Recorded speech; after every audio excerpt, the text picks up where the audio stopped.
Hey everyone, welcome to my study channel हमर chemistry, जहां आपको केमिस्ट्री से related notes and concept clear किए जाते हैं। तो आज के इस वीडियो में हम देखेंगे हाइब्रिडाइजेशन। ठीक है, अधिकतर वीडियोस या बुक्स वगैरह में हम देखते हैं कि हाइब्रिडाइजेशन डायरेक्ट स्टार्ट कर दी जाती है, लेकिन मैं आपको यहाँ बताऊँगी कि हाइब्रिडाइजेशन थ्योरी क्यों दी गई है, उसको क्यों प्रपोज किया गया। ठीक है, उसके पीछे रीज़न क्या था। तो इस रीज़न को जानने के लिए हम क्या देखेंगे, टेट्रावेलेंसी ऑफ कार्बन देखते हैं। तो टेट्रावेलेंसी ऑफ कार्बन क्या होता है, जैसे कि जो कार्बन एटम होता है उसकी वैलेंसी 4 होती है, मतलब कार्बन एटम 4 बॉन्ड्स बनाता है। इसे समझाने के लिए मैं मीथेन मॉलिक्यूल का एग्जांपल दूंगी, जो कि क्या है, CH4 है, जिसमें कार्बन एटम जो होता है उसका एटॉमिक नंबर 6 होता है और इसकी इलेक्ट्रॉनिक कन्फिग्रेशन 1s2 2s2 और 2p2 इस टाइप से लिखा जा सकता है। पहले ये बताती हूँ कि जो हाइब्रिडाइजेशन थ्योरी है उससे पहले क्या आई थी, वैलेंस बॉन्ड थ्योरी आई थी, जिसे शॉर्ट में VBT भी कहा जाता है। तो अकॉर्डिंग टू VBT थ्योरी क्या था, जो एटम्स होते हैं उनके वैलेंस सेल में जो इलेक्ट्रॉन्स होते हैं वो क्या करते हैं, बॉन्ड बनाने के लिए पार्टिसिपेट करते हैं। मतलब जो वैलेंस सेल के इलेक्ट्रॉन ही क्या करते हैं, बॉन्ड बनाते हैं, और उससे पहले के जो इलेक्ट्रॉन्स होते हैं वो बॉन्ड नहीं बनाते हैं। ठीक है, तो वैलेंस सेल क्या होता है ये देखते हैं। जैसे कि सबसे पहले ये न्यूक्लियस होता है, न्यूक्लियस के पास में s ऑर्बिटल, उसके बाद p, उसके बाद क्या होता है, d ऑर्बिटल्स होते हैं। ठीक है, ये क्या होता है, s p d। ठीक है, जैसे कि प्रिंसिपल क्वांटम नंबर जिसे कि n से डिनोट किया जाता है, तो फर्स्ट प्रिंसिपल क्वांटम नंबर में क्या होता है, s 1s ऑर्बिटल्स होता है। उसके बाद सेकंड प्रिंसिपल क्वांटम नंबर में क्या होता है, 2s और 2p होता है। ठीक है, वैसे ही थर्ड प्रिंसिपल क्वांटम नंबर में क्या होता है, 3s 3p and 3d orbitals होते हैं इस प्रकार से। तो यहाँ पर जैसे अपन कार्बन का देख रहे थे, कार्बन्स के वैलेंस सेल में क्या है, ये दोनों जो होते हैं ये वैलेंस सेल के इलेक्ट्रॉन्स हैं। ठीक है, तो ये जो 4 इलेक्ट्रॉन्स हैं, ठीक है, वैलेंस सेल के, यही क्या करेंगे, बॉन्ड फॉर्मेशन में पार्टिसिपेट करते हैं। उसके बाद जब इस 2s को क्या की जाती है, प्रमोशनल एनर्जी दी जाती है, तो इसमें का एक इलेक्ट्रॉन 2pz में ट्रांसफ़र हो जाता है, या कह सकते हैं इसमें एक्साइट हो जाता है, जिससे जो कार्बन है उसके एक्साइटेड स्टेट में, जिसे मैंने शॉर्ट में ES लिखा है, और ये फर्स्ट वाला क्या था अपन का, ग्राउंड स्टेट, जिसे शॉर्ट में GS लिखा है। तो क्या होता है, इसमें कार्बन के एक्साइटेड स्टेट में 4 अनपेयर्ड इलेक्ट्रॉन्स होते हैं, और जो हाइड्रोजन एटम होता है, हाइड्रोजन एटम की इलेक्ट्रॉनिक कन्फिग्रेशन इस प्रकार से लिखेंगे। जैसे हाइड्रोजन है उसका क्या है, एटॉमिक नंबर 1 होता है और इसका इलेक्ट्रॉनिक कन्फिग्रेशन 1s1 होता है। तो यहाँ पास देख रहे हैं कि कार्बन से 4 हाइड्रोजन एटम अटैच हैं, 1 और ये हो गया 2, ये 3, ये 4, 4 हाइड्रोजन एटम अटैच होते हैं। तो यहाँ पास भी 4 हाइड्रोजन एटम अपने अपने इलेक्ट्रॉन्स डोनेट करेंगे। ठीक है, तो यहाँ पास हाइड्रोजन का एक इलेक्ट्रॉन आता है, यहाँ पास सेकेंड हाइड्रोजन का, यहाँ पास थर्ड, यहाँ पास फोर्थ हाइड्रोजन के एक इलेक्ट्रॉन आते हैं, और क्या करते हैं, 3 बॉन्ड बनाते हैं, सॉरी 4 बॉन्ड बनाते हैं इस प्रकार से। तो जो ये फर्स्ट वाला जो बॉन्ड है, ये वाला जो बॉन्ड है, ये कौन सा बॉन्ड होगा, क्योंकि इसमें कार्बन के s ऑर्बिटल और हाइड्रोजन के s ऑर्बिटल क्या कर रहे हैं, ओवरलैप कर रहे हैं। तो फर्स्ट वाला जो बॉन्ड है वो क्या हो जाएगा, फर्स्ट वाला जो बॉन्ड है वो SS बॉन्ड हो जाएगा। और जो ये तीनों बॉन्ड हैं ये कौन से बॉन्ड हो जाएंगे, क्योंकि इसमें कार्बन के p और हाइड्रोजन के s ऑर्बिटल पार्टिसिपेट कर रहे हैं, मतलब s और p ऑर्बिटल पार्टिसिपेट कर रहे हैं, तो ये क्या हो जाएंगे, sp बॉन्ड हो जाएंगे। ठीक है, तो ये SS बॉन्ड है, ये SP बॉन्ड है। तो क्या है, इसकी जो एनर्जी है वो डिफरेंट होनी चाहिए अकॉर्डिंग टू क्या है, वैलेंस बॉन्ड थ्योरी। लेकिन जब एक्सपेरिमेंटली देखा गया तो पाया गया कि जो ये चारों बॉन्ड्स होते हैं, SS बॉन्ड और 3 SP बॉन्ड, ठीक है, मतलब ये चारों बॉन्ड, इनकी एनर्जी और इनकी लेंथ क्या होती है, सेम होती है एक्सपेरिमेंटली। लेकिन वैलेंस बॉन्ड में तो ये कहा गया था इस टाइप से, इसमें क्या होती है, बॉन्डिंग होती है, वैलेंस सेल के इलेक्ट्रॉन आपस में पार्टिसिपेट करते हैं और 4 बॉन्ड बनाते हैं। तो इसके अकॉर्डिंग तो इनकी एनर्जी डिफरेंट टाइप की होनी चाहिए, लेकिन जो एक्सपेरिमेंट में देखा गया कि ये चारों जो बॉन्ड की एनर्जी और लेंथ होती है ये डिफरेंट नहीं होती है, ये सेम टाइप की होती है। तो इस चीज़ को जो मीथेन मॉलिक्यूल है उसके कार्बन हाइड्रोजन बॉन्ड के को एक्सप्लेन करने के लिए क्या हाइब्रिडाइजेशन की थ्योरी दी गई। उसके बाद सेकंड रीज़न देखते हैं कि हाइब्रिडाइजेशन की थ्योरी क्यों आई। सेकंड रीज़न में ये देखा गया कि यहाँ पास 3 p ऑर्बिटल्स क्या कर रहे हैं, आपस में ओवरलैप कर रहे हैं, ठीक है, या आपस में इंटरमिक्स हो रहे हैं। तो p ऑर्बिटल्स जो होते हैं उनकी ओरिएंटेशन कैसी होती है ये देखते हैं अपन सबसे पहले। तो p ऑर्बिटल्स कैसे होते हैं, p ऑर्बिटल्स इस टाइप से इनकी ओरिएंटेशन होती है।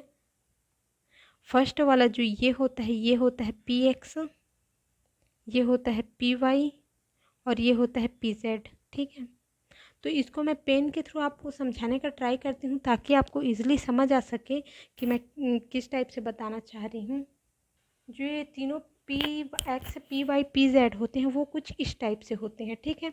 जो इसमें लाइट ग्रीन पेन दिख रहा है आपको, light green pen P X को डिनोट कर रहा है और जो डार्क ग्रीन पेन है, ठीक है, ये क्या कर रहा है, पी वाई को डिनोट कर रहा है और जो ये रेड पेन है ये पी जेड को डिनोट करता है, ठीक है।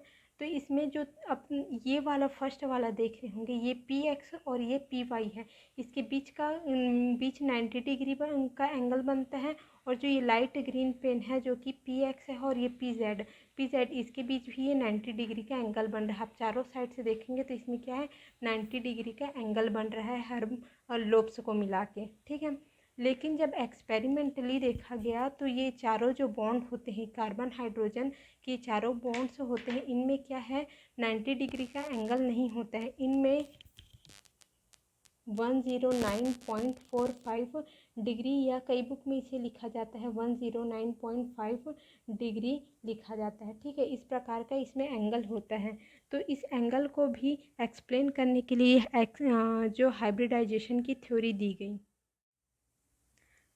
तो यहाँ पास अपन को दो रीज़न मिल चुके हैं हाइब्रिडाइजेशन थ्योरी क्यों आई। फर्स्ट रीज़न ये है कि जो कार्बन और हाइड्रोजन के जो चारों बॉन्ड होते हैं वो सेम लेंथ के होते हैं, इसी को एक्सप्लेन करने के लिए हाइब्रिडाइजेशन थ्योरी आई। और सेकंड रीज़न ये है कि जो ये जो कार्बन हाइड्रोजन के बीच के दो कार्बन हाइड्रोजन बॉन्ड के बीच का जो एंगल होता है वो 90 डिग्री का ना होकर 109.45 डिग्री का होता है। इसे एक्सप्लेन करने के लिए हाइब्रिडाइजेशन की थ्योरी है। तो देखते हैं हाइब्रिडाइजेशन क्या होता है। हाइब्रिडाइजेशन मेनली क्या होती है, अगर इसे एक सेंटेंस में समअप करना चाहें तो ये मिक्सिंग ऑफ ऑर्बिटल्स होती है। जैसे कि मैं स्टार्टिंग में आपको बताई थी कि जो sp-d ऑर्बिटल्स होते हैं, इस प्रकार से sp-d, तो ये ऑर्बिटल्स आपस में इंटरमिक्स होते हैं जिससे नए ऑर्बिटल्स फॉर्म होते हैं। इसे ही क्या कहा जाता है, हाइब्रिडाइजेशन कहा जाता है। जैसे कि देखे होंगे आजकल कुछ प्लांट्स या फ्रूट्स को क्या करते हैं, दो प्लांट्स या फ्रूट्स को आपस में मतलब उनके जो कैरेक्टर्स हैं उनको मैच करके क्या किया जाता है, नए हाइब्रिड प्लांट बना दिए जाते हैं इस टाइप से। वैसे ही इसमें क्या है, दो ऑर्बिटल्स आपस में मिक्स होते हैं और नए हाइब्रिड ऑर्बिटल्स फॉर्म होते हैं। तो इस जो हाइब्रिडाइजेशन थ्योरी है इसे सबसे पहले पॉलिंग नामक साइंटिस्ट ने 1931 में दी थी। पॉलिंग साइंटिस्ट ऐसे साइंटिस्ट हैं जिन्हें पहले ही उन्हें 2 नोबेल प्राइज़ दिए गए थे। जैसे आजकल देखा जाता है कि जो नोबेल प्राइज़ दिया जाता है वो 3 साइंटिस्टों को मिलाकर एक नोबेल प्राइज़ दिया जाता है, लेकिन पॉलिंग साइंटिस्ट ऐसे थे जिन्हें अकेले ही 2 नोबेल प्राइज़ दिए गए थे, ठीक है। हाइब्रिडाइजेशन होता है इसकी डेफिनेशन देखते हैं अपन सबसे पहले। जो हाइब्रिडाइजेशन होता है इसकी डेफिनेशन है वह प्रोसेस जिसमें किसी एटम्स के वैलेंस सेल, जो लास्ट जो वाला जो सेल होता है उसे ही वैलेंस सेल कहा जाता है, के समान ऊर्जा या लगभग समान ऊर्जा वाले जो ऑर्बिटल हैं आपस में मिक्स होकर उतनी ही संख्या में समान आकृति और समान ऊर्जा के नए ऑर्बिटल से बनाते हैं। जो ये डेफिनेशन है ये आपको हर किसी भी केमिस्ट्री की बुक्स में मिल जाएगी। तो इसे एक्सप्लेन करते हैं, इसमें मेनली क्या कहा जा रहा है।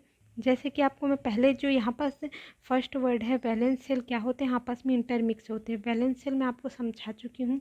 जो लास्ट का होता है जैसे कि प्रिंसिपल क्वांटम नंबर फर्स्ट होता है उसमें 1s होता है, सेकंड प्रिंसिपल क्वांटम नंबर में 2s और 2p होता है, ठीक है। तो जो लास्ट वाला जो सेल होता है जैसे कि कार्बन में जो 2s और 2p है यही क्या है, वैलेंस सेल है, ये आपस में इंटरमिक्स होते हैं, ठीक है। उसके बाद क्या कहा गया है, समान ऊर्जा या लगभग समान ऊर्जा के। तो कौन कौन से समान ऊर्जा या लगभग समान ऊर्जा वाले होंगे, जैसे कि एस और पी क्या हो जाएंगे, लगभग समान ऊर्जा के ऑर्बिटल्स होंगे, ठीक है। या फिर पी के जो ऑर्बिटल्स हैं, पी एक्स, पी वाई और पी जेड, ये क्या होते हैं, सेम एनर्जी के होंगे। लेकिन जो एस और डी है, ठीक है, इनके बीच में काफ़ी डिफरेंस है एनर्जी का। देख रहे हैं यहाँ पर जो एस ऑर्बिटल होती है उसकी एनर्जी बहुत कम होती है और डी की एनर्जी बहुत ज़्यादा होती है। तो इस प्रकार से इसमें ज़्यादा एनर्जी में डिफरेंस होता है, इस कारण ये आपस में इंटरमिक्स नहीं होते हैं। इसलिए क्या है, यहाँ पास कहा गया है कि नियरली सेम या पूरी सेम एनर्जी वाले ऑर्बिटल्स आपस में इंटरमिक्स होकर उतनी ही संख्या में समान ऊर्जा के नए ऑर्बिटल्स फॉर्म करते हैं, ठीक है। तो यहाँ कार्बन का वैसे ही क्या है, कार्बन के जो ऑर्बिटल्स हैं वो आपस में इंटरमिक्स हुए हैं और अपन को sp3 हाइब्रिडाइजेशन देखने को मिलता है किस मीथेन मॉलिक्यूल। उसके बाद आगे है जो हाइब्रिडाइजेशन है, उसमें जो प्रोसेस होती है ऑर्बिटल्स की मिक्सिंग होने की, उसके लिए कौन कौन से रूल्स हैं। तो आपको केमिस्ट्री के जितने बेसिक बुक्स होते हैं उनमें उनके जो रूल हैं वो मेनली जो रूल दिए रहते हैं वो सब आपको तो। इससे आगे देखते हैं जो हाइब्रिडाइजेशन है, मतलब उसमें जो ऑर्बिटल्स की मिक्सिंग होती है वो किस टाइप से होती है, ये देखते हैं। इसके लिए कुछ रूल्स दिए गए हैं ऑर्बिटल्स के मिक्स करने के लिए। तो जो टेक्स्ट बुक होते हैं केमिस्ट्री के उनमें कुछ रूल्स दिए होते हैं, वो बुक से भी देख के आप समझ सकते हैं। लेकिन कुछ रूल ऐसे होते हैं जो समझ में नहीं आते हैं, उन्हीं रूल्स को मैं यहाँ एक्सप्लेन करूँगी। जिसमें फर्स्ट रूल है, एक ही एटम या आयंस के सेम और नियरली सेम एनर्जी के ऑर्बिटल्स क्या होते हैं, इंटरमिक्स होकर न्यू ऑर्बिटल्स बनाते हैं। जैसे कि मैं बताई थी, जैसे मीथेन मॉलिक्यूल का एग्जांपल ली थी मैं। मीथेन मॉलिक्यूल में क्या होता है, मीथेन मॉलिक्यूल के इनके जो वैलेंस शेल होते हैं, वैलेंस शेल में क्या होता है, एक ऐसा ऑर्बिटल जिसमें एक इलेक्ट्रॉन होता है, दो इलेक्ट्रॉन्स होते हैं। और पी ऑर्बिटल्स में क्या होते हैं, तीन उसके ऑर्बिटल्स होते हैं, जिसमें पी एक्स और पी वाई में क्या होते हैं, एक एक इलेक्ट्रॉन होते हैं। तो इसमें क्या है, सिर्फ कार्बन एटम के जो वैलेंस शेल है उसके इलेक्ट्रॉन इंटरमिक्स हो रहे हैं। तो यहाँ इंटरमिक्स हो रही, इसमें जो हाइड्रोजन एटम है इसके जो ऑर्बिटल्स हैं वो इंटरमिक्स नहीं होते हैं, वो तो जो कार्बन एटम के ऑर्बिटल से ओवरलैप करते हैं, ना कि इंटरमिक्स होते हैं। तो यहाँ पास जो एक ही एटम के जो ऑर्बिटल्स हैं वो इंटरमिक्स होते हैं। उसके बाद सेकंड रूल देखते हैं, जितने ऑर्बिटल इंटरमिक्स होते हैं उतने ही संख्या में नए हाइब्रिड ऑर्बिटल्स बनते हैं, ठीक है। जैसे कि यहाँ पास देख रहे हैं 1 2 3 4, ठीक है, मतलब है इसे एक्साइटेड एनर्जी दी जाती है या प्रमोशनल एनर्जी दी जाती है। तो इसके जो एस ऑर्बिटल का एक इलेक्ट्रॉन है पी जेड में क्या करता है, ट्रांसफ़र करता है, जिससे क्या है 4 हाइब्रिड ऑर्बिटल फॉर्म होते हैं। तो यहाँ पास अगर 4 1 2 3 4 4 ऑर्बिटल्स आपस में इंटरमिक्स हो रहे हैं, जिससे 4 ही ऑर्बिटल्स फॉर्म हो रहे हैं। इसलिए यहाँ पास कहा गया है कि जितने ऑर्बिटल्स आपस में इंटरमिक्स होते हैं उतने ही ऑर्बिटल्स आपस में इंटरमिक्स होते हैं। उसके बाद थर्ड रूल देखते हैं, एटम के सभी ऑर्बिटल्स या तो फुल फिल होने चाहिए, एम्प्टी या हाफ फिल्ड भी हो सकते हैं, ठीक है। मतलब जब जो ऑर्बिटल्स हैं वो तो एम्प्टी भी हो सकते हैं, यहाँ पर जैसे कि एम्प्टी ऑर्बिटल्स है, और ये क्या है, हाफ फिल्ड ऑर्बिटल है, ये फुल फिल्ड है। तो जो हाइब्रिडाइजेशन है उसमें एम्प्टी या हाफ फिल्ड या फुल फिल्ड जो ऑर्बिटल्स हैं वो आपस में मिक्स होते हैं। उसके बाद फोर्थ रूल है, हाइब्रिडाइजेशन में इलेक्ट्रॉन मिक्स नहीं होते, ऑर्बिटल्स आपस में मिक्स होते हैं, ठीक है। यहाँ पर जैसे कि जो इलेक्ट्रॉन है इनकी मिक्सिंग नहीं हो रही है, यहाँ पर जो एस ऑर्बिटल पी ऑर्बिटल है इनकी इंटर मिक्सिंग हो रही है, ठीक है। और जो कि एक ही एटम के होते हैं, जैसे यहाँ पर कार्बन एटम का एग्जाम्पल दिया गया है। उसके बाद फिफ्थ इसका रूल देखते हैं, इनमें केवल सिग्मा बॉन्ड पार्टिसिपेट करते हैं, पाई बॉन्ड पार्टिसिपेट नहीं करते हैं, ठीक है। जो हाइब्रिडाइजेशन होता है उसमें जो पाई बॉन्ड बनते हैं उन्हें काउंट नहीं किया जाता है, उनमें केवल सिग्मा बॉन्ड का फॉर्मेशन होता है। उसके बाद फोर्थ रूल देखते हैं, हाइब्रिड ऑर्बिटल की शेप समान होती है बट जो स्पेस या त्रिविम में ऑर्बिटल डिफरेंट ओरिएंटेशन में हो सकते हैं, ठीक है। तो यहाँ पर बताऊँगी जो हाइब्रिड ऑर्बिटल है उनका शेप कैसा होता है।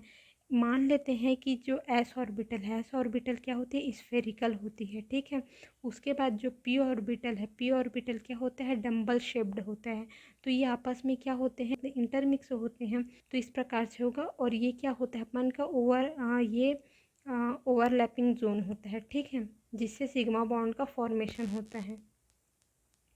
तो जब ये इंटरमिक्स होंगे तो क्या होता है, जो पी ऑर्बिटल है उसकी एक लोब क्या होती है, बड़ी हो जाती है। क्यों? क्योंकि इसमें एस ऑर्बिटल्स के भी इलेक्ट्रॉन इंटर करते हैं और जो सेकंड लोब होती है वो छोटी होती हैं। तो ये क्या होते हैं, हाइब्रिड ऑर्बिटल हैं।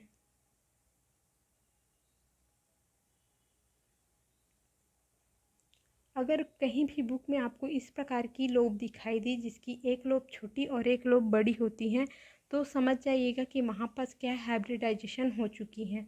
इस प्रकार से क्या है, हाइब्रिड ऑर्बिटल की शेप होती है, ठीक है। जो जितने भी हाइब्रिड ऑर्बिटल्स होते हैं उनकी शेप इसी टाइप से होती है, और जो एस ऑर्बिटल होते हैं उनकी स्फेरिकल, और जो पी ऑर्बिटल होते हैं उसकी क्या होती है, डम्बल शेप्ड होती है। इसलिए यहाँ पास कहा गया है कि जो हाइब्रिड ऑर्बिटल है उसकी शेप समान होगी, शेप इस टाइप से ही होगी, एक लोब छोटी और एक लोब बड़ी, लेकिन उसका ओरिएंटेशन डिफरेंट टाइप का हो सकता है। जैसे मैंने पेन को आपको ओरिएंटेट करके बताया था कि एक्स की इस टाइप से होगी, एक्स जो ऑर्बिटल्स होता है वो, और वाई की इस ओरिएंटेशन होती है, और जेड की इस ओरिएंटेशन में होती है।